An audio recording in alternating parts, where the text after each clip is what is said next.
90s era, magagawa niya kaya yan sa tingin mo? Guys, itong comment na to nang galing doon sa video ko about kay Nikola Jokic na sinasabi kong best center na siya of all time ngayon. Pero kung siya maglaro ng 90s, sa tingin ko kaya niya pa rin mag-triple-double, no, mag-MVP pa rin siya multiple times. And yes, magiging best center pa rin siya kung ako yung tatanungin ha. Pero next time natin pag-usapan nyo kasi ito talaga, sobrang curious ako na makuha yung komento nyo. Gusto ko mag-comment kayo about dito, okay? Please? Marami kasing NBA players, great legends, no, na nagsasabi na kung si Stephen Curry maglaro ng 90s, katulad nga ni Charles Barkley, sinabi niya, Curry would break in the 90s era.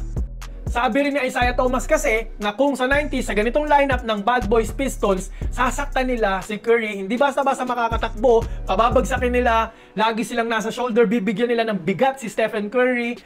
Kaya sabi rin ni John Stockton, no, kung ganito ang mararanasan ni Stephen Curry sa mga lahat ng NBA teams, kasi tingnan nyo yung mga point guard dati o lumilipad na nanakit.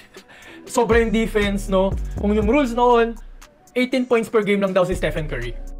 Actually, may punto rin sila. Kasi kung tatandaan nyo rin, si Stephen Curry nung early nung kanyang career, hirap siya. Hirap, hindi rin siya ganun kalakas umiscore.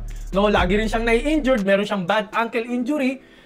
Na kung sa 90s, feeling ko, pabalik-balik itong magiging injury na to. Kasi nga, makakaranas siya ng sakit lagi ng katawan and bigat galing sa mga NBA teams. Kung naalala nyo pa nga dati, pinag-iisipan pa kung si Manta Ellis ba o si Stephen Curry ang magiging franchise player kasi palagi siyang injured.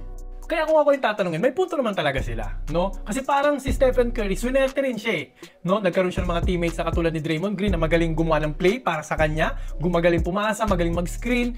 And hindi nila si Draymond Green, sila Iguodala. Mga teammates niya, si Thompson din kasama doon. Plus, ikasama pa natin yung rules na bawal na yung hand-checking, bawal siyang saktan after niya tumira, no?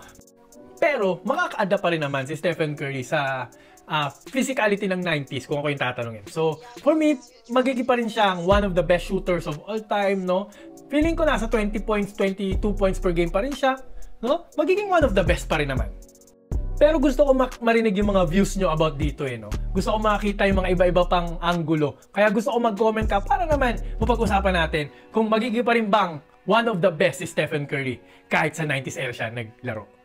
Kaya i-comment mo na dyan now na.